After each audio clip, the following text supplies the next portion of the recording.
नमस्कार दोस्तों, मैं राम भारद्वाज आपका स्वागत करता हूं आपकी शानदार, जानदार, जबरदस्त हिंदी की कक्षा में, जहां पर एक नए टॉपिक या एक नए अध्याय को हम लोग शुरू करने वाले हैं, जिसका नाम है कारक।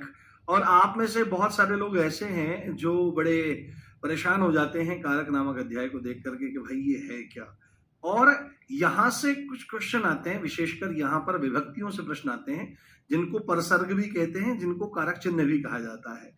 तो हम बहुत डिटेल से इसको समझेंगे, बहुत अच्छे से इसको जानेंगे। आपका स्वागत है, आपका वंदन है, आपका अभिनंदन है। जल्दी से आप लोग आ जाइए, फिर आज की शानदार क्लास को हम लोग शुरू करने वाले हैं। Good morning guys, good morning. बहुत शानदार, जबरदस्त, जिंदाबाद मेरे भाई। वाह, कैसे हो आप लोग? स्माइल एक बार दिखाओ मुझे अपनी। दिन की शुरुआत एक नए जज्बे के साथ। और जीवन में कोई भी लक्ष्य जो होता है वह दुर्लभ नहीं होता है। जीवन में दुर्लभ है उस लक्ष्य को प्राप्त करने का दृढ़ संकल्प और वैसी मानसिकता। तो हमारी मानसिकता बहुत मजबूत हो जाए और उस लक्ष्य के प्रति हम निष्ठावान हो जाएं, तो कोई भी चीज प्राप्त करी जा सकती है संसार में, उसमें कोई दो राय नहीं। और आपकी इसी दृढ़ निष्ठा को और दृढ़ संकल्प को दिखाता है आपका ठीक 9 बजते ही कक्षा में उपस्थित हो जाना। और मैं चाहूंगा जिस दिन आखिरी कक्षा रहे उस दिन तक भी आपकी यही स्ट्रेंथ रहे और इसी तरह आप चीजों को समझें। तो हिंदी में 37 में 37 लाने से कोई नहीं रोक सकता। और बाकी कक्षाओं में भी अगर आप ऐसे उपस्थित होते रहेंगे और ऑन द डेली बेसिस आप रिवीजन करते रहेंगे, ऑन द वीकली बेसिस आप रिवीजन करते रहेंगे, तो आपका बेड़ा पार होगा होगा होगा। इस बात को ध्यान रखें आप। ठीक है, चलिए, हमारा शानदार टॉपिक है, उसको हम शुरू करते हैं। बहुत प्यार से और बड़े प्यारे ढंग से चीजों को समझने का हम लोग प्रयास करेंगे। ठीक है, जैसे सबसे पहले यहां पर हम सीधे लिखेंगे कारक। हमारे द्वारा शब्द लिखा जाएगा कारक। कारक हमने लिख दिया यहां पर, कारक। तो एकदम दिमाग में आएगा कि कारक क्या है, तो सीधे ही परिभाषा लिख दें। तो ऐसा कभी भी नहीं करना चाहिए कि सीधे ही हमारे द्वारा परिभाषा लिख दी जाए। जी, बहुत बढ़िया स्मेल आ रही है आपकी। जी, स्वागत, वंदन, अभिनंदन। आओ चलो बस शुरू करते हैं मेरे भाई। हाँ, शुरू करते हैं चीजों को और देखने का प्रयास करते हैं। तो कारक, कारक जो शब्द है इसको थोड़ा सा देखना चाहिए। इसकी उत्पत्ति के बारे में भी कई बार प्रश्न आ जाते हैं। इसकी उत्पत्ति की भी बात हमेशा होती है। तो कारक जो शब्द है, हाँ, इसके बारे में पूछता है। तो ये जो शब्द है प्यारे, ये संस्कृत भाषा का शब्द है। कहाँ का? ये आपको बोलना पड़ेगा कि ये संस्कृत भाषा का शब्द है, संस्कृत भाषा का शब्द है। ठीक है, और संस्कृत भाषा का शब्द है। और अगर आपसे पूछेगा कि इसका निर्माण कैसे होता है, ये बनता कैसे है, इसका निर्माण कैसे होता है, ये बनता कैसे है, तो आपको बोलना पड़ेगा कि संस्कृत की धातु क्री है ना। संस्कृत की धातु, संस्कृत में धातु होते हैं। आप एक चीज समझोगे, हो सकता है आप में से पहले भी बहुत सारे लोग पढ़े हुए हों, हिंदी को आपने पढ़ा हो, नवीन सर से पढ़ा हो, ममतेज सर से पढ़ा हो, या आपने संस्कृत का भी थोड़ा बहुत ज्ञान लिया हो। तो क्रिया के मूल रूप को क्या कहा जाता है? क्रिया के मूल रूप को धातु कहा जाता है। तो यहां तो हम कह रहे हैं क्रिया का मूल रूप धातु है, ये बात आपको जाननी चाहिए। पर आप अगर संस्कृत में देखेंगे तो किसी भी शब्द का निर्माण एक बेस से होता है, एक बेस फॉर्म से होता है, उसको धातु कहा जाता है। जैसे धातु है पढ़, जैसे क्रिया है पढ़ना, तो धातुओं के साथ आप जब ना जोड़ देते हो, जैसे पढ़, लिख, चल, खा, सो, इनके साथ में जैसे ही ना जुड़ जाता है तो धातु क्रिया में बदल जाती है आपकी। ठीक है, तो जिस तरह से हिंदी में हम क्रिया का मूल रूप धातु बोलते हैं, उसी तरह से संस्कृत में जितने भी शब्द होते हैं उन सब का निर्माण धातुओं से ही होता है। और संस्कृत की धातु क्री से होता है। संस्कृत की धातु किससे होता है? संस्कृत की धातु क्री से। ठीक है, क्री से इसका निर्माण होता है। साथ में एक प्रत्यय रहता है, साथ में एक प्रत्यय रहता है, साथ में एक प्रत्यय रहता है, पबुल प्रत्यय। क्या रहता है? पबुल प्रत्यय, पबुल प्रत्यय रहता है। जब ये दो आपस में मिल जाते हैं, बहुत इंपॉर्टेंट है, कई परीक्षाओं में पूछा गया है, इसको गंभीरता से देखें। तो पूछता है कि संस्कृत की किस धातु से हुआ है, तो आपको बोलना पड़ेगा संस्कृत की क्री धातु से हुआ है। प्रत्यय कौन सा जुड़ा है? तो पबुल प्रत्यय। तो अगर मैं यहां पर इस तरह से लिख दूं कि क्री प्लस पबुल, है ना, ये मैं लिख दूं, तो उससे हमको जो प्राप्त हो जाएगा वह ये शब्द होगा। जहां पर क्री धातु है, जहां पर क्री धातु है और पबुल क्या है प्यारे? पबुल हमारा ये प्रत्यय हो जाएगा। इस बात को आपको समझना है। तो ये है बेसिक बात कि भाई किस भाषा का शब्द है, तो आपको बोलना पड़ेगा संस्कृत भाषा का शब्द है, क्री धातु पबुल प्रत्यय दोनों मिले तो कारक बना। ये तो बात हो गई इस वर्ड के फॉर्मेशन की, इस शब्द के निर्माण की। परंतु हमको एक चीज यहां पर समझनी पड़ेगी कि कारक होता क्या है, किसको कहते हैं कारक। तो कारक के इस शाब्दिक अर्थ पर जाना पड़ेगा, क्योंकि यहां पर शब्द है, अगर यहां पर ये शब्द है, अगर ये शब्द है तो भाई निश्चित रूप से इसका कुछ ना कुछ शाब्दिक अर्थ भी होना चाहिए। अगर वर्ड है, अगर क्या है, अगर कोई वर्ड है तो उस वर्ड का कुछ ना कुछ तो मीनिंग निकलेगा ना मेरे बाबू, कुछ ना कुछ मीनिंग तो उसका निकलेगा ना। तो आप बोलेंगे हाँ जी बिल्कुल निकलेगा, क्योंकि शब्द ही नहीं कहलाएगा अगर उसका अर्थ ना निकले। और आपने देखा होगा वर्णों के सार्थक समूहों को शब्द कहा जाता है, ये बात मैंने आपको पहले ही बताई थी। वर्णों के समूहों को नहीं, वर्णों का समूह, यानी कि वर्ण जब आपस में मिलते हैं उनका जो ग्रुप बनता है, केवल उसको शब्द नहीं कहा जाता। वर्णों का जो सार्थक समूह होता है, यानी कि एक ग्रुप बना, एक समुदाय बना, एक समूह बना और उसका कुछ ना कुछ अर्थ निकल रहा है, कुछ ना कुछ मीनिंग निकल रहा है, तभी वह क्या कहलाएगा, तभी वह शब्द कहलाएगा। तो शाब्दिक अर्थ इसका होता है कारक का करने वाला या बनाने वाला। क्या होता है, करने वाला, है ना, करने वाला या बनाने वाला, ये दो इसके अर्थ निकलते हैं, करने वाला या बनाने वाला, करने वाला या बनाने वाला, करने वाला या बनाने वाला, करने वाला या बनाने वाला। अब ये जो करने वाला या बनाने वाला है, इसको हम यहीं पर छोड़ते हैं। अब ठीक है, यहां से आगे अगर लेकर डायरेक्ट चलूंगा तो उलझ सकता है, बस इसको हम यहीं पर छोड़ेंगे। अब हम चलते हैं कि कारक है क्या, क्या चीज है, कारक है क्या। तो सीधे सीधे हम चीजों को समझेंगे और सीधे सीधे चीजों को जानेंगे। इतना समझने के बाद आपने नोट भी कर लिया होगा कि कारक करने वाला या बनाने वाले को कहा जाता है। अब अगली स्लाइड पर चलते हैं और जानने का प्रयास करते हैं कारक के बारे में। तो सीधी सीधी जो परिभाषा इसकी दी जाती है, ठीक है, सीधी सीधी जो इसकी परिभाषा दी जाती है कारक की, कारक की परिभाषा, कारक की परिभाषा आप मेरे साथ लिखें तो आपको समझ में आएगा, आपको सीधे सीधे समझ में आएगा। और यहां पर हम पहले सिद्ध करेंगे। तो कारक की दो परिभाषाएं पहले मैं आपको बताता हूं, ठीक है, कारक की दो परिभाषाएं मैं आपको बताता हूं। उससे पहले मैं एक छोटी सी चीज और डिस्कस यहां पर कर लेता हूं। अगर आपसे फिर भी कोई पूछने लगे, अगर आपसे पूछने लगे कि भाई कारक क्या है, पूछने लगे भाई कारक क्या है, ये भी तो क्वेश्चन आ सकता है ना। तो आप इस चीज को रिलेट कर पा रहे होंगे, आप इस चीज को देख पा रहे होंगे प्यारे, कि हमने संज्ञा के बाद कारक, इसके संज्ञा के बाद इन तीनों अध्यायों को पढ़ने का निश्चय लिया। लिंग, वचन और कारक। क्या है, लिंग, वचन और कारक। ऐसा क्यों हमारे द्वारा किया गया, तो ऐसा हमारे द्वारा इसलिए किया गया, ऐसा हमारे द्वारा इसलिए किया गया क्योंकि कहीं ना कहीं अगर आप देखेंगे तो का जो लिंग है वो भी संज्ञा का ही रूप है, बट उसका काम क्या है, पुरुष और स्त्री जाति बताना शब्दों की। वचन भी जो है वो भी संज्ञा का ही रूप है, उसका काम क्या है, संख्या बताना। और ये भी क्या है, ये भी संख्या का ही रूप है, ये भी क्या है, ये भी संज्ञा का ही रूप है प्यारे। इसमें क्या लिख लेना है आपको, यहां पर लिख लेना है कि क्या है, तो संज्ञा का ही रूप है, संज्ञा का ही रूप है, संज्ञा का ही रूप है, संज्ञा का ही रूप है। और काम क्या करता है, तो काम करता है, काम क्या है। अब आपने आपसे पूछा इसने कि भाई क्या है, तो संज्ञा का ही रूप है। और तो साथ में एक क्वेश्चन और हमारे सामने आ सकता है यहां पर कि भाई काम क्या है। अगर संज्ञा का ही रूप है तो काम का क्या काम है, काम क्या है, इसका काम क्या है, करता क्या है। जैसे लिंग जो है वो भी संज्ञा का रूप है, उसका काम क्या है, पुरुष और स्त्री जाति के बारे में बताना। वचन भी संज्ञा का ही रूप है, काम क्या है, आपका संख्या के बारे में बताना, एक की संख्या में, एक से ज्यादा की संख्या में। कारक भी क्या है, कारक भी संज्ञा का ही रूप है, संज्ञा ही है, पर काम क्या है, तो संबंध बनाना। क्या करना, संबंध बनाना, रिलेशन बनाना। और जब संबंध बनाना, क्या करना बाबू, संबंध बनाना, संबंध बनाना।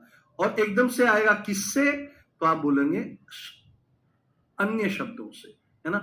किससे, तो यहां पर आप लिख सकते हो अन्य शब्दों से। किससे लिख सकते हो, अन्य शब्दों से, अन्य शब्दों से। किससे संबंध बनाता है, तो अन्य शब्दों से संबंध बनाता है, अन्य शब्दों से संबंध बनाता है। और विशेषकर किससे, विशेषकर क्रिया से बनाता है। जैसे मैं आपको उदाहरण के तौर पर लेकर के चलता हूं, परिभाषा हम लोग बाद में लिख लेंगे, परिभाषा हम लोग बाद में लिख लेंगे नीचे की तरफ। एक मैं आपको उदाहरण देता हूं, एक उदाहरण देखो, बहुत सरल उदाहरण है, बड़ा प्यारा उदाहरण है, ध्यान से देखना। मैं हमेशा इसी उदाहरण के माध्यम से समझाता हूं। जैसे यहां पर लिखा, राम ने रावण को बाण से मारा। हमने यहां पर क्या लिखा, राम ने रावण को बाण से मारा, राम ने रावण को बाण से मारा। तो अगर यहां पर आपसे पूछा जाएगा कि भाई कारक कौन कौन है, कारक क्या है यहां पर, तो अभी अभी हमने यहां पर एक चीज समझी, अभी अभी हमने यहां पर एक चीज देखी कि कारक क्या है, संज्ञा का रूप है, और काम क्या है, तो इसका काम है रिलेशन क्रिएट करना, संबंध बनाना इसका काम है। तो आप पूछेंगे किससे संबंध बनाना, तो वाक्य के अन्य शब्दों के साथ संबंध बनाना, और विशेषकर किससे, क्रिया से। तो अगर मैं यहां पर एक पॉइंट लिख दूं कि क्रिया के साथ जिसका संबंध है वह कारक है, तो इसमें क्या कुछ गलत हो जाएगा बताओ।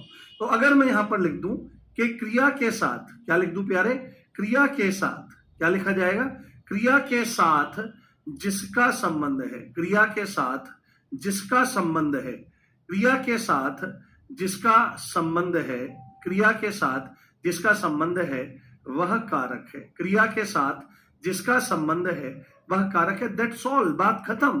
कारक क्या होता है, क्रिया के साथ जिसका संबंध है। जैसे अब एग्जांपल देखो, मानो मत मेरी बिल्कुल मत मानो, मुझे अपना इस समय मानकर चलो, इसकी बात माननी नहीं है, इसको सिद्ध करके दिखाना पड़ेगा। तो सिद्ध मैं कैसे करूंगा, अब हमने देखा क्या कि कारक क्या है, क्रिया के साथ जिसका रिलेशन है। तो क्रिया क्या है यहां पर, राम ने रावण को मारा। बहुत गंभीरता समझे, बहुत गंभीरता से चीजों को हम बता रहे हैं। राम ने रावण को बाण से मारा, ये गंभीरता देखो। तो यहां पर क्या है, ये हमने यहां पर मारा लिखा, तो यहां पर मारना या यही है मारना, ये क्रिया है। यहां पर ये मोटा मोटा देख लीजिए कि ये हमारी यहां पर क्रिया है, ये हमारी क्रिया है।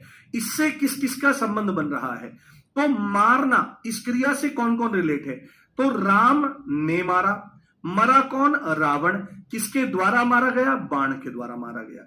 अब आप एक चीज यहां पर देखो कि कारक क्या है, क्रिया के साथ जिसका संबंध है। और आपको एक बात यह भी पता है कि कारक क्या होता है, कारक संज्ञा का रूप होता है। क्या होता है बाबू, ये संज्ञा का ही रूप होता है, पर रिलेशन बनाने का काम करता है वाक्य के अन्य शब्दों से, और विशेषकर क्रिया के साथ में।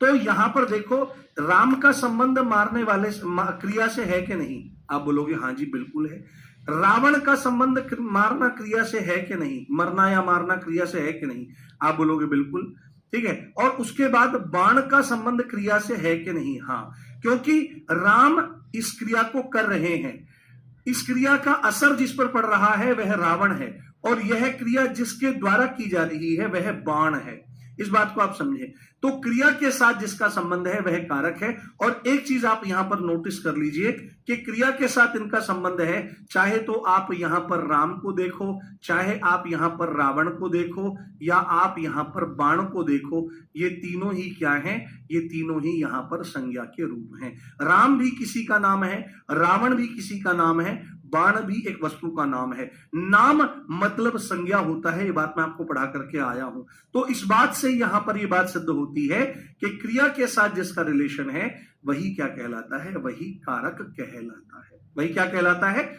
वही कारक कहलाता है। यह बात आपको समझ में आनी चाहिए। तो परिभाषा ये है और इसका उदाहरण ये है, ठीक है। तो राम कौन है, राम है मारने वाला। राम कौन है, राम है मारने वाला, यहां पर राम है मारने वाला। रावण कौन है, जिसको मारा जा रहा है। रावण कौन है, जिसको मारा जा रहा है, जिसको मारा जा रहा है, जिसको मारा जा रहा है। और बाण क्या है, वो बाण है सहायक, मारने की क्रिया में सहायक, मारने में सहायक, मारने की क्रिया में ये सहायक है। तो क्रिया के साथ जिसका रिलेशन हो जाता है वही हमारा क्या हो जाता है, वही हमारा कारक हो जाता है। आज तक हम आज तक हम क्या समझते चले आए कि यहां पर ये ने जो है, यहां पर ये को जो है और ये से है, ये कारक होता है। नहीं बाबू, ये कारक नहीं होता है। कारक वो है जिसका डायरेक्ट रिलेशन क्रिया के साथ में है, चाहे तो वह उस क्रिया को करने वाला है, चाहे वह उस क्रिया का असर पड़ने वाला है, या उसके माध्यम से क्रिया हो रही है, या अन्य अन्य चीजें आ जाएंगी, उनको कारक कहा जाता है। Is that clear? बताओ, समझाओ, बताओ। क्लियर हो गया? कारक, संधि वंधि सब समझ में आ जाएगी। कारक समझ में आया? कारक किसको कहते हैं? पूरा कॉन्सेप्ट क्लियर हुआ? पूरा कॉन्सेप्ट क्लियर हुआ? एक बार बताओ मुझे, थम्स अप करो।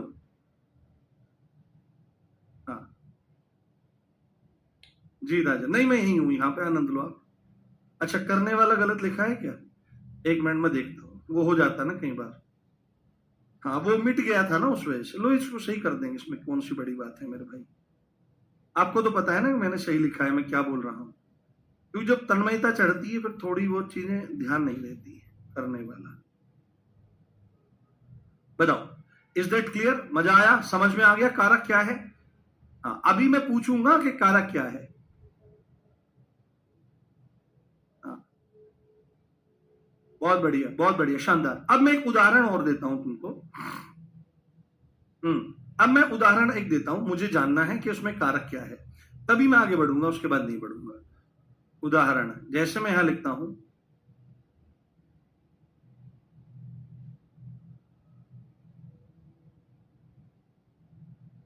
रीमा ने चम्मच से चावल खाया। रीमा ने चम्मच से चावल खाया। मुझे एक कमेंट चाहिए, एक कमेंट चाहिए हर एक बच्चे का। बहुत बढ़िया, मुझे पता लग गया, आपको समझ में आ गया। अब इससे और पुष्टि हो जाएगी। मुझे जानना है इस पूरे वाक्य में कौन कौन से कारक हैं। मतलब ये नहीं बताना कि कर्ता कारक है, अभी मैं मान के चल रहा हूं आपको पता ही नहीं है। इसलिए मैंने पिछली वाले पेपर पे क्या लिखा है, इसलिए मैंने पिछले पेपर पर मारने वाला जिसको मारा जा रहा है, मारने में सहायक लिखा, यहां पर नहीं लिखा। मुझे जानना है कि इसमें वो कौन कौन सा शब्द है जो कारक है, वो लिखना एक बार, कौन कौन सा शब्द यहां पर कारक है। हाँ, देखना चाहता हूं मैं, ये कौन कौन सा शब्द कारक है इसमें। मजा आएगा मेरे साथ, बहुत आनंद आएगा आपको, खूब सुख का अनुभव होगा आपको।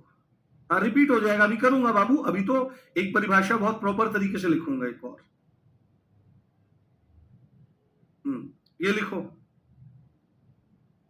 बहुत ध्यान से समझेंगे तो समझ में आ जाएगा। हाँ, एक साथ लिखो, एक ही उसमें आना चाहिए। चलो, तुम्हारे कमेंट धड़ाधड़ जा रहे हैं। चलो मैं बताता हूं। देखो यहां पर अगर तुमने ये बनाया है तो बात तुम्हारी सही है। कारक क्या है यहां पर? क्रिया। सबसे पहले क्रिया को ढूंढ लो। तो क्रिया क्या है? क्रिया है खाना।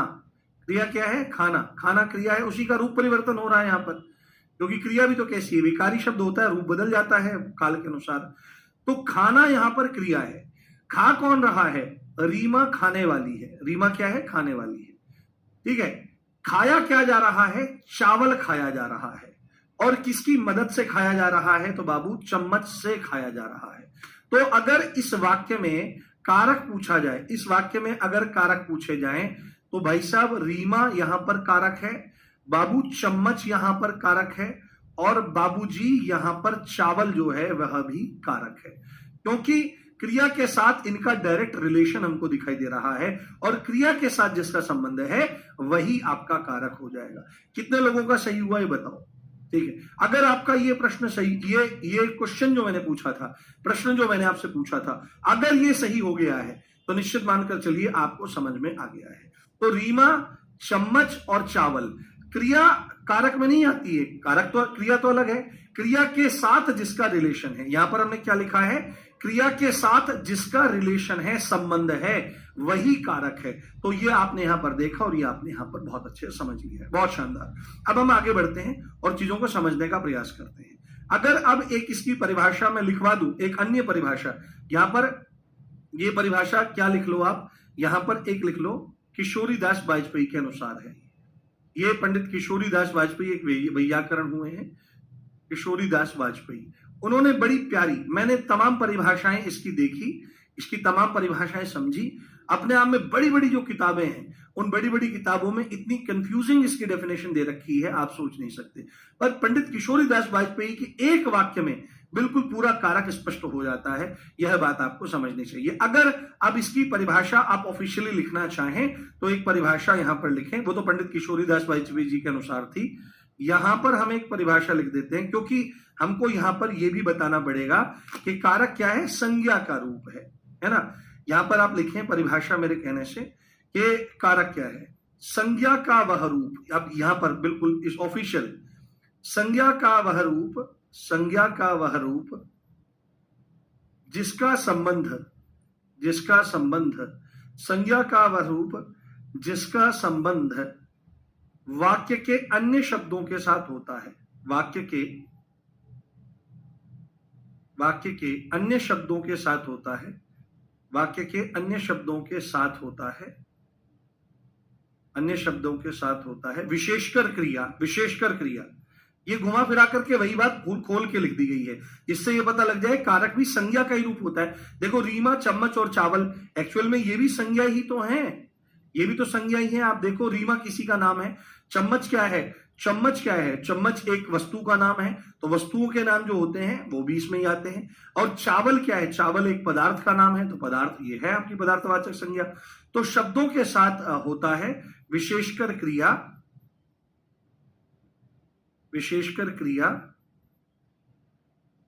क्रिया के साथ कारक कहलाता है। क्या कहलाता है, कारक कहलाता है।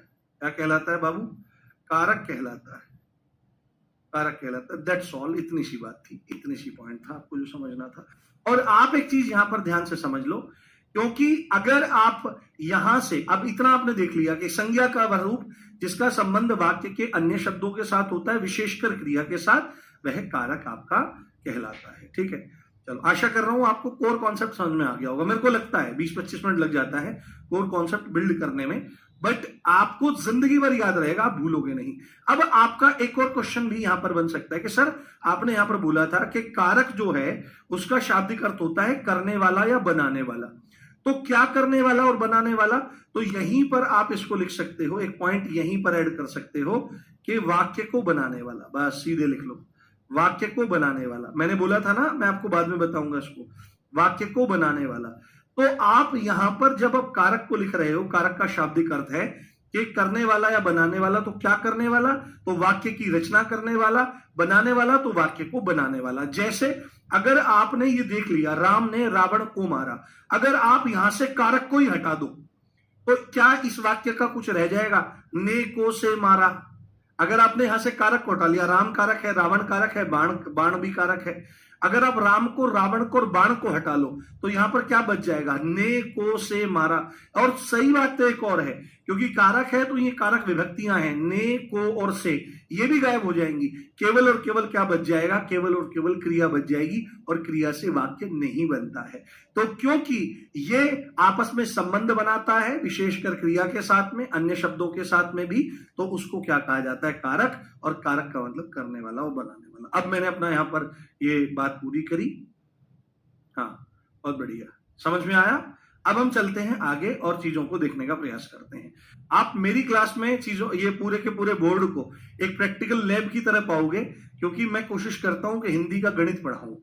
ठीक है, कुछ चीज कहीं रहेगी, कुछ चीज कहीं रहेगी। मेरे को ऐसे लिखना तो कभी पसंद था ही नहीं, मैंने कभी नहीं लिखा मैंने जिंदगी में कभी नहीं लिखा, मैंने कभी नोट्स नहीं बनाए। मैं लिखता हूं तो मैं इसी फॉर्मेट में लिखता हूं, और इस फॉर्मेट में जब आप भी लिखने लगेंगे तो आपको चीजें हमेशा के लिए याद हो जाएंगी। अब मेरी बात ध्यान से आपको सुननी है, मेरी बात ध्यान से आपको समझनी है कि एकदम से आपको यहां पर जैसे ये जैसे हमने यहां पर लिखा, यहां पर लिखिए आप, जैसे हमने यहीं पर लिखा था, जैसे हमने ये लिखा था कि राम ने रावण को बाण से मारा, जैसे हमने ये लिखा था मेरे प्यारे, राम ने रावण को बाण से मारा। तो बाबू ये तो हो गए कारक, आपको बताएं ये तो हो गए कारक आपके। ये क्या बचा यहां पर, ये ने जो है, ये को जो है, और ये से जो है, ये क्या है आपको एकदम दिमाग में आएगा। तो आपको एक पॉइंट यहां पर लिख लेना है, एक पॉइंट यहां पर लिख लेना है, कारक विभक्ति। कारक विभक्ति, इन्हीं को कारक विभक्ति कहा जाता है, इन्हीं को कारक विभक्ति कहा जाता है।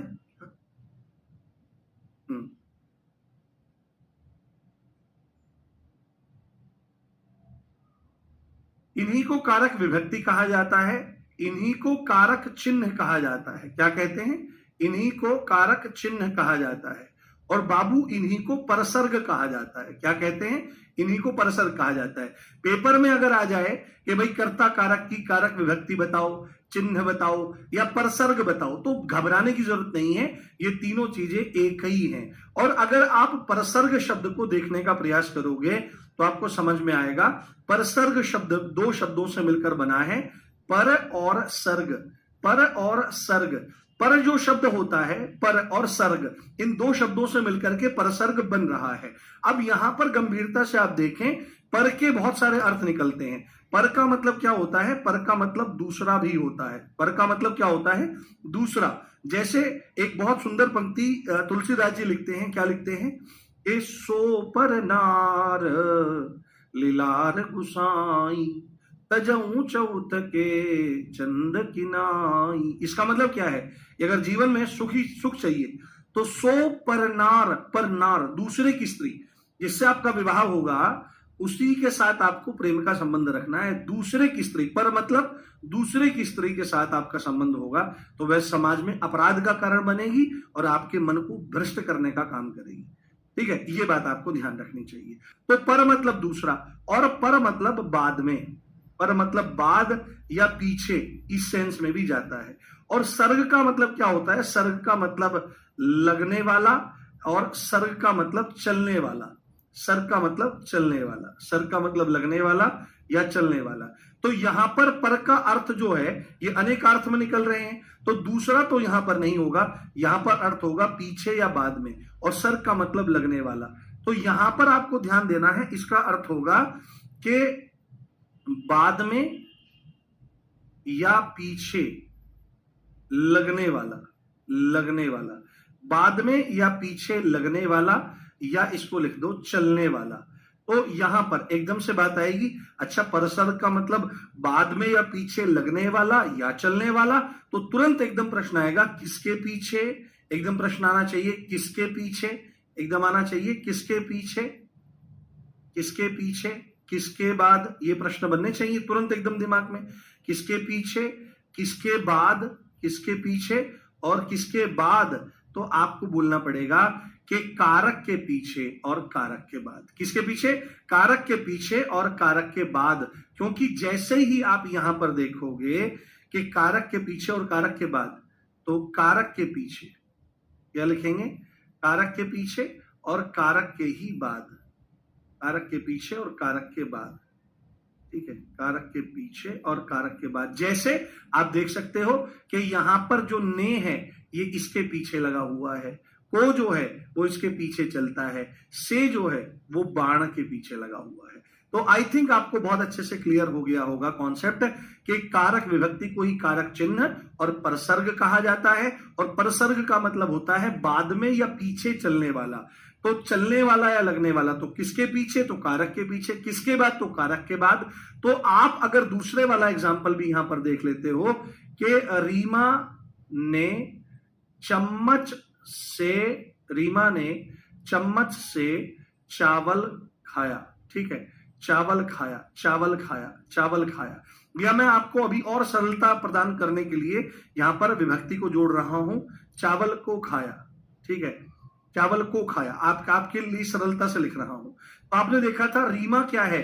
रीमा यहां पर कारक है, चम्मच यहां पर कारक है क्योंकि क्रिया के साथ इनका सीधा संबंध है, और चावल यहां पर ये भी कारक है। जबकि आप यहां पर देख रहे हैं कि इनके पीछे क्या चल रहा है, तो ने इसके पीछे, से इसके पीछे और को इसके पीछे।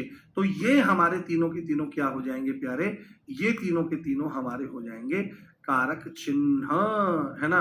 कारक चिन्ह या परसर्ग या विभक्ति, इसी को कहा जाता है परसर्ग या विभक्ति। समझ में आ गई बात?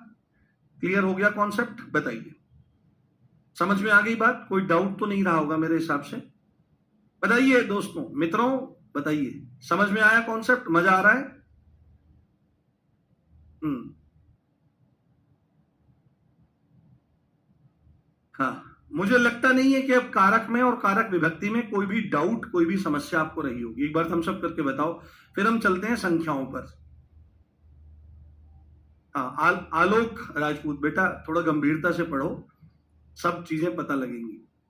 अगर आप बिल्कुल फ्रेश होके पढ़ते तो बिल्कुल समझ में आ जाता। हाँ, बहुत बढ़िया। हम्म, बताइए, क्लियर हो गया पूरा कॉन्सेप्ट कारक और कारक विभक्तियों का?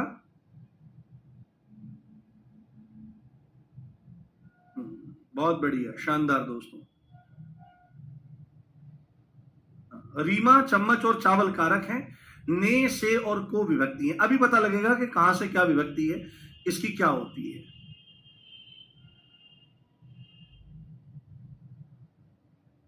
बहुत शानदार मेरे प्यारे, बहुत शानदार मेरे बच्चों। तो हमने यहाँ पर पूरा कॉन्सेप्ट जान लिया है। अब हम चलते हैं कहां पर, इन सब चीजों को ध्यान रखिएगा, एक एक पॉइंट जो है वो बहुत जरूरी है और बहुत इंपॉर्टेंट है। देखो, जब कोर कॉन्सेप्ट क्लियर होता है तभी मजा आता है। अब यहां पर आप लिखें कारक के भेद, ये यहाँ ये मोस्ट इंपॉर्टेंट है, ये मोस्ट इंपॉर्टेंट है। मैं आपको कई बार ये चीज बता चुका हूं कि हिंदी में भेदों से प्रश्न आ जाता है, कारक के भेद, कारक के भेद। तो आपको याद रखना है क्या, आपको याद रखना है कारक के 8 भेद हैं। कितने भेद हैं बाबू? कारक के 8 भेद हैं। कितने भेद हैं? कारक के 8 भेद माने जाते हैं। परंतु आपको कैसे याद रखना है, कर्ता, करण, कर्म, कारक, ऐसे नहीं। आपको मैं एक चीज बताता हूं, बस उस चीज को आप ध्यान कर लीजिए। जिंदगी में आपको कारक के भेद और उनकी विभक्तियां याद नहीं करनी पड़ेंगी, आपको झटक से समझ में आ जाएगा। जैसे मेरे साथ लिखो यहां पर, कर्ता ने, फिर कर्म को और करण से जान, और करण से जान, और करण से जान, संप्रदान को के लिए, संप्रदान को के लिए, अपादान से मान, ये बहुत जरूरी, अपादान से मान, काकी के संबंध, काकी के संबंध। अगर जिंदगी में आज तक आपको याद नहीं हुआ होगा तो आज के बाद आप कारकों को भूलने वाले नहीं हो। काकी के संबंध में पर अधिकरण समान, में पर अधिकरण समान, उस संबोधन है हो अरे, संबोधन हे हो अरे, कारक की पहचान। आजी प्यारे भाई, कारक की पहचान। आपको लगता होगा मास्टर कितने ड्रामे करता है, पर क्या करें भाई, ये किस तरह से बोलता है मास्टर, सुनाता है। देखो ध्यान से, कर्ता ने, फिर कर्म को और करण से जान। हम इधर लिखेंगे, ध्यान से देखना, 8 है ना, तो 1 2 3 4 5 6 7 और 8, तो गिनते जाओ। कर्ता ने, ये पहला, फिर कर्म को और करण से जान, संप्रदान को के लिए, अपादान से, काकी के संबंध, संबंध कारक में पर अधिकरण समान, और संबोधन हे हो अरे, कारक की पहचान। ये है तो कर्ता, कर्म, करण, 3 2 5 2 7 और 1 8।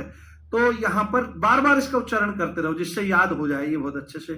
कर्ता ने, फिर कर्म को और करण से जान, संप्रदान को के लिए, अपादान से मान, काकी के संबंध में पर अधिकरण समान, संबोधन है हो अरे, कारक की पहचान। बस सिंपल, इतना सिंपल है। क्या मुश्किल है इसमें? कुछ भी मुश्किल नहीं है। ये ऐसे हमने लिख दिए, ये आपने लिख दिया। अब आपने इसको जान लिया, अब आप बताओगे मास्टर जी इनकी विभक्ति भी हमको जाननी है। तो विभक्तियां भी प्यारे यहीं पर हैं। क्या? कर्ता ने, कर्ता ने, फिर कर्म को, ठीक है, को आ गया, फिर कर्म को और करण से जान, और करण से जान। से और के द्वारा यहां पर क्या आ जाती है? से और के द्वारा दो विभक्तियां आ जाती है। संप्रदान को के लिए, संप्रदान को और के लिए, संप्रदान के लिए क्या आ जाता है? को आ जाता है और के लिए आ जाता है। अपादान से मान, क्या आ जाता है? अपादान से मान। उसके बाद का की के संबंध, का की के संबंध। तो संबंध कारक की विभक्ति क्या होती है? का की के रा री और रे, ये भी आ जाती है। बहुत इंपॉर्टेंट, में पर अधिकरण समान। अधिकरण कारक की विभक्ति क्या होती है? में और पर होती है। और संबोधन हे हो अरे कारक की पहचान। तो संबोधन हे हो अरे अजी सुनते हो, ये वाला अजी है ना, ये तमाम आपकी हो जाएंगी। तो ये आपकी विभक्तियां हैं और ये कारक हैं। बताना कितनी देर आपको इसमें जानने में लगी, कितनी देर लगी आपको इसको समझने में, कितनी देर आपको जानने में लगी। तो आप क्लियरली आप यहां पर देख सकते हैं और क्लियरली आप यहां पर समझ सकते हैं कि 8 भेद होते हैं और उनकी विभक्तियां ये होती हैं। कैसी लगी आपको ट्रिक ये?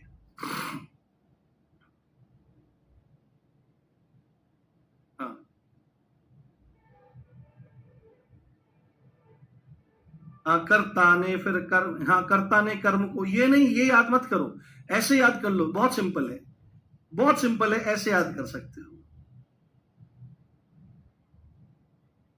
हाँ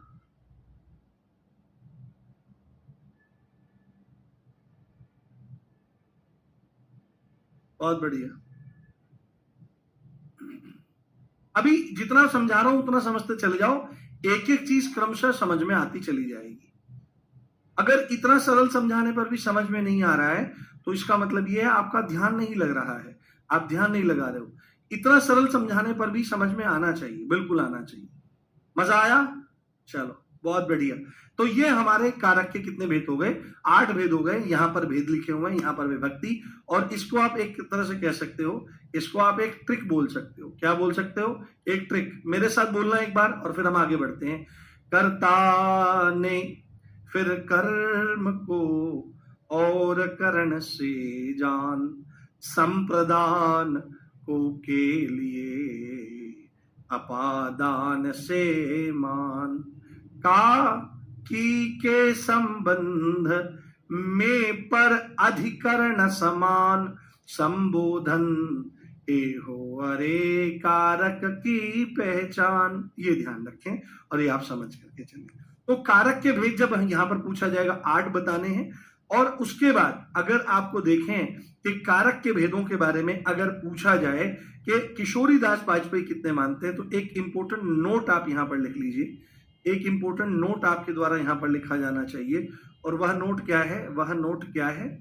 वह नोट क्या है प्यारे? कि आचार्य किशोरी दास वाजपेयी 6 मानते हैं। आचार्य किशोरी दास वाजपेयी, आचार्य किशोरी दास वाजपेयी कारक के भेद, कारक के 6 भेद मानते हैं। 6 भेद मानते हैं। तो आपको लगेगा 2 किसको नहीं मानते? 6 भेद मानते हैं। तो 2 किसको नहीं मानते? तो यहीं पर लिखना है कि ये आचार्य किशोरी दास वाजपेयी संबोधन और संबंध को, संबोधन और संबंध को कारक नहीं मानते। संबोधन और संबंध कारक को कारक नहीं मानते। क्या नहीं मानते? कारक नहीं मानते। कारक नहीं मानते। यह बात आपको ध्यान रखनी और समझनी चाहिए। क्लियर? चलो बहुत बढ़िया।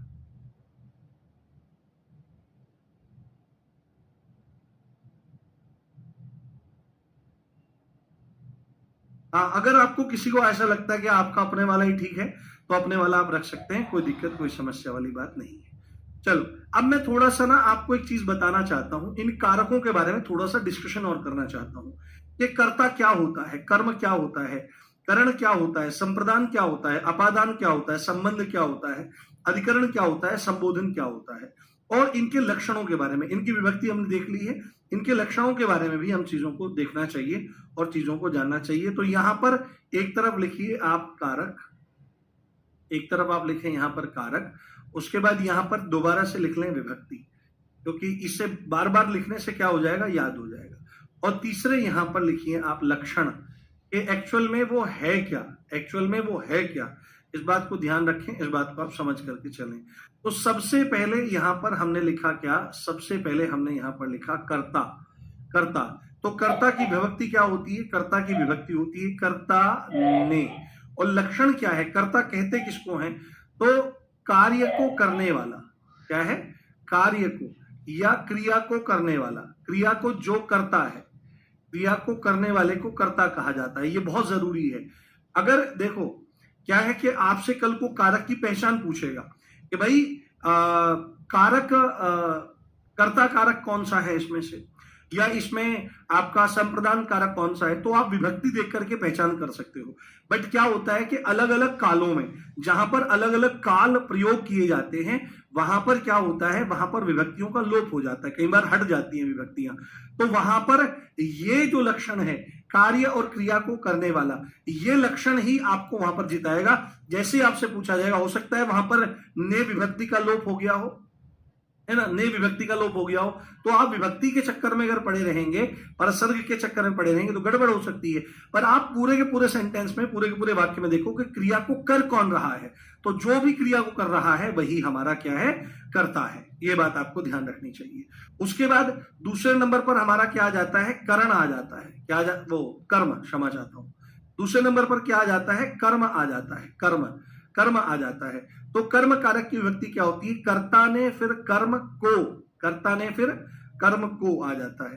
तो ये कर्म है क्या, तो कर्म के बारे में आपको याद रखना चाहिए, जिस पर क्रिया का फल पड़ता है, जिस पर क्रिया का फल पड़ता है, जिस पर क्रिया का फल पड़ता है, फल का मतलब असर, है ना, फल का मतलब असर, जिस पर क्रिया का असर पड़ता है, जिस पर क्रिया का प्रभाव पड़ता है। जैसे आप यहां पर देखो, हम चलते हैं वहीं पर, जैसे यही वाला हमारा एग्जाम्पल था कि राम ने रावण को मारा, राम ने रावण को मारा, तो राम है यहां पर मारने वाले, तो राम यहां पर कर्ता कारक हुए, ठीक है, राम है यहां पर मारने वाले, तो रावण को मारने वाले हैं, तो राम कौन हुए यहां पर, राम हमारे यहां पर कर्ता कारक हुए, राम हमारे यहां पर कर्ता कारक हुए। रीमा ने चम्मच से चावल खाया, तो चावल खाने वाली कौन है, रीमा है, तो रीमा यहां पर कर्ता कारक हुई। बट अगर आप यहां पर देखेंगे कि ये जो मारा जा रहा है और यहां पर जो खाया जा रहा है, उसका असर किस पर पड़ रहा है, तो मारा किसको जा रहा है, रावण को, मर कौन रहा है, रावण। इस मारने की क्रिया का डायरेक्ट असर किस पर जा रहा है, रावण पर। भाई जो डेड हो रहा है वो कौन हो रहा है, रावण। जो खाया जा रहा है वो कौन खाया जा रहा है, चावल खाया जा रहा है। तो ध्यान रखना है, जिस पर क्रिया का फल पड़े, जिस पर क्रिया का असर पड़े, उसको क्या कहा जाता है, उसको कर्म कहा जाता है। जिस पर इंपैक्ट या इफेक्ट पड़े उसी को कर्म कहा जाता है। तीसरा हमारा क्या आता है, तीसरा आ जाता है हमारा करण, करण, करण का जो शाब्दिक अर्थ होता है,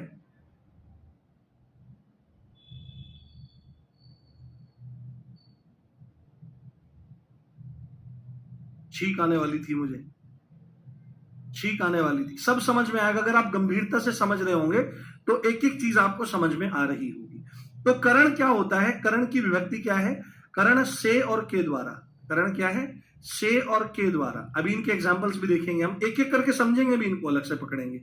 तो जिसके माध्यम से, इसमें लिखना पड़ेगा, जिसके माध्यम से, जिसके माध्यम से, जिसके माध्यम से या सहायता से क्रिया पूरी होती है, सहायता से क्रिया पूरी हो, क्रिया क्या होती है, पूरी होती है, जिसके सहायता से, जिसके माध्यम से क्रिया पूरी होती है। इसके माध्यम से, जिसकी सहायता से क्या होता है, क्रिया पूरी होती है, पूरी होती है, पूरी हो, उसको क्या कहते हैं, उसको करण कहा जाता है। जैसे आप यहां पर देखो, बहुत ध्यान से समझो। यहां पर जैसे क्या था हमारे पास, जैसे था रीमा ने चम्मच से चावल खाया, तो रीमा तो कौन हो गई, रीमा तो यहां पर कर्ता हो गई, रीमा करने वाली है। चावल यहां पर कर्म हो गया क्योंकि चावल पर असर पड़ रहा है। खाया किससे जा रहा है, से, ये ध्यान रखो। तो चम्मच चावल को खाने का माध्यम बन गई, चम्मच चावल को खाने का साधन बन गई। तो जिससे क्रिया पूरी करी जाती है उसको क्या कहा जाता है, उसको करण कहा जाता है। जैसे मैं एक एग्जांपल ओरली बोल रहा हूं कि बहेलिये ने पत्थर से चिड़िया को मारा। ध्यान से सुनो, मुझे आंसर चाहिए। बहेलिये ने पत्थर से चिड़िया को मारा, मुझे करण कारक चाहिए इसमें। बताओ करण कारक कौन सा है, आंसर गलत नहीं आना चाहिए। फिर रिपीट करता हूं, बहेलिये ने पत्थर से चिड़िया को मारा, इसमें बताओ मुझे जानना है। हाँ, मुझे जानना है करण कारक कौन सा है। करण का मतलब साधन या माध्यम, चिड़िया किस चीज से मारी जा रही है, यह मुझे जानना है। आंसर आ रहा है, जल्दी फटाफट, इतना टाइम नहीं लगना चाहिए भाई। हाँ, आया नहीं आंसर अभी तक। हाँ, लाइन लगा करके पत्थर आ रहा है, वाह वाह मेरे भाई। बहेलिये ने पत्थर से चिड़िया को मारा, मार कौन रहा है, बहेलिया, तो करता हुआ, जो क्रिया को करता है। मर कौन रहा है, चिड़िया मर रही है, जिस पर क्रिया का असर पड़ रहा है, कर्म है। और मारा किससे जा रहा है, पत्थर से, पत्थर के द्वारा मारा जा रहा है। तो ध्यान रखना है, करण का मतलब होता है जिसके माध्यम या जिसकी सहायता से क्रिया होती है, उसको करण कहा जाता है। क्लियर आपकी बात। द नेक्स्ट पॉइंट, संप्रदान। तो इस शब्दों को पकड़ा करो। देखो, हम लोग हमेशा क्यों पीछे रह जाते हैं, जिंदगी में भी, भावनाओं में भी, अपने करियर में भी क्यों पीछे रह जाते हैं, क्योंकि हम शब्दों की गंभीरता को नहीं समझते। शब्द को ब्रह्म कहा गया है, ब्रह्म का मतलब सब कुछ उसमें समाया हुआ है। भाव भी उसमें है, अभाव भी उसी में, कुभाव भी उसमें है, संपत्ति भी उन्हीं में। शब्दों का तो खेल है। तो संप्रदान, सम उपसर्ग है, प्रदान मतलब देना, दान मतलब देना। तो जहां पर देने का भाव होता है, जहां पर क्या होता है, देने का भाव होता है, जहां पर क्या रहता है, किसी को कुछ देने का भाव होता है, तो संप्रदान को, तो जहां पर देने का भाव है या जिसके लिए कोई काम किया जाए, है ना, तो वहां पर संप्रदान आपका रहता है। तो इसमें आप लिखिए इसमें आप लिखिए जिसको कुछ दिया जाए, जिसको कुछ दिया जाए, जिसको दिया जाए। ध्यान रखना क्या लिखा है, जिसको कुछ दिया जाए। जैसे रमेश ने भिखारी को रोटी दी, रमेश ने भिखारी को रोटी दी, तो भिखारी को रोटी दी, भिखारी कौन है, भिखारी को, जिसको देने का भाव होता है, जिसको। अभी डिटेल में भी समझेंगे, एक एक उठाएंगे, पूरा पूरा बोर्ड भरेंगे इस पे भी। तो जिसको कुछ दिया जाए या जिसके लिए कुछ किया जाए, जिसके लिए क्रिया हो, जिसके लिए क्रिया होती है, जिसके लिए क्रिया होती है, उसको संप्रदान कहा जाता है। जैसे अभी आने वाली है 14 फरवरी, तो 14 फरवरी आप में से मैक्सिमम लोगों की बात हो रही होगी कि मेरे को कहां लेके चलोगे, मुझे क्या दोगे, क्योंकि आपके लिए मेरा दिल हाजिर। तो लगा दिल विल नहीं चाहिए, दिल विल, प्यार व्यार मैं ना जानू रे, तो क्या जानू मैं, मेरे को कांस्टेबल की नौकरी लाते, मेरे को उधर से ब्याह करना है। हाँ, अपने पापा को रोक ले, तू इतने कहीं ब्याह ना कर दें। अभी एसएससी जीडी वालों का रिजल्ट आ गया, तो ये जीडी वाले ना लेके चले जाएं भाई तुम्हारे वाली को, तो स्थिति अलग हो जाएगी। तो जिसको कुछ दिया जाता है, जिसके लिए कुछ किया जाता है, वह संप्रदान होता है। अपादान, ध्यान से समझो। अपादान का मतलब होता है अलग होना, से अलग होना। तो इसकी विभक्ति है से, और सीधे सीधे आप इसमें लिखो जिससे अलग हुआ जाता है। इन पॉइंट को ध्यान से देखते रहना, जिससे अलग हुआ जाता है। आज तक आप में से मैक्सिमम लोग ऐसे होंगे जो आज तक इस बात को ही नहीं पकड़ पाए होंगे कि कारक विभक्ति क्या है और कारक क्या है। बहुत सारे लोग कारक की विभक्तियों को ही कारक पढ़ते चले आते हैं। हाँ, कारक की विभक्तियों को ही कारक समझते चले जाते हैं, ये ध्यान रखें। तो अपादान से, तो जिससे अलग होता है, हुआ जाता है, जिससे अलग हुआ जाता है, जिससे अलग हुआ जाता है, जिससे अलग हुआ जाता है, उसको क्या कहते हैं? उसको अपादान कहा जाता है, ये ध्यान रखें। उसके बाद संबंध, संबंध मतलब रिलेशन, संबंध, संबंध मतलब रिलेशन। तो संबंध कारक की विभक्ति क्या होती है? संबंध कारक की विभक्ति है आपकी का, की, के, रा, री, रे, रा री रे, रा री रे। तो यहां पर आपको ध्यान रखना है क्या कि जिससे संबंध होना पाया जाता है, जिससे संबंध होना, जिससे संबंध होना, जिससे संबंध होना पाया जाता है, जिससे संबंध होना पाया जाता है, जिससे संबंध होना पाया जाता है, जिसके साथ रिलेशन होता है, उसको संबंध कहा जाता है। उसके बाद अगला आ जाता है हमारा क्या? अगला आ जाता है हमारा अधिकरण। अगला क्या आ जाता है हमारा? अधिकरण। अधिकरण का मतलब क्या होता है? अधिकरण का मतलब होता है आधार। अधिकरण का मतलब होता है बेस। क्या होता है? बेस होता है। और किस चीज का बेस? तो क्रिया का बेस आपका कहलाता है। क्या कहलाता है? क्रिया का आपका बेस कहलाता है। तो यहां पर ध्यान रखना है, अधिकरण में और पर, तो क्रिया का आधार, सीधे सीधे यहां पर लिखो आप, क्रिया का जो आधार होता है, क्रिया का आधार। तो क्रिया के आधार को, ये क्रिया कहां पर हो रही है? अंदर हो रही है या बाहर हो रही है? क्रिया का आधार, क्रिया का जो आधार होता है वो आपका अधिकरण होता है। और द लास्ट वन इज क्या है? आपका संबोधन। आपका क्या आ जाता है प्यारे? अगला आ जाता है आपका संबोधन।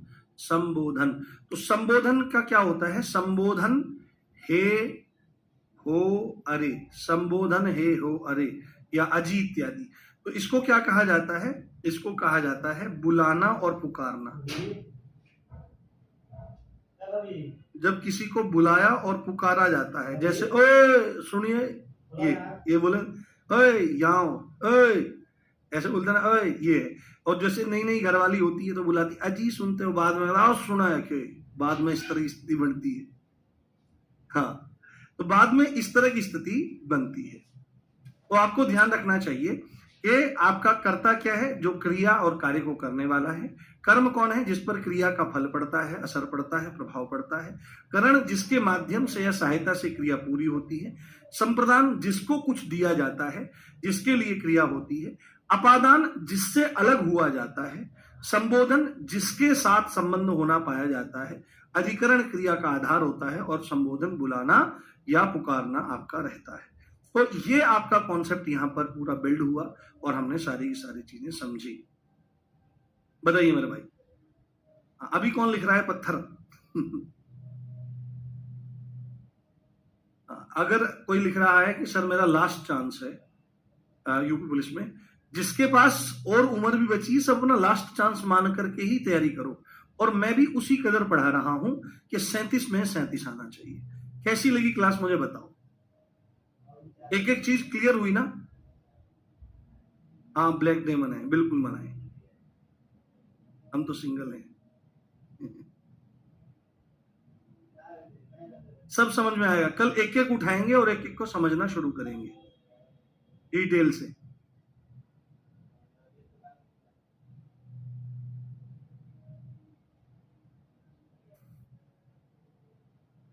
बहुत शानदार मेरे भाई, मजा आ गया आपके साथ पढ़ने पढ़ाने में, खूब आनंद आ रहा है।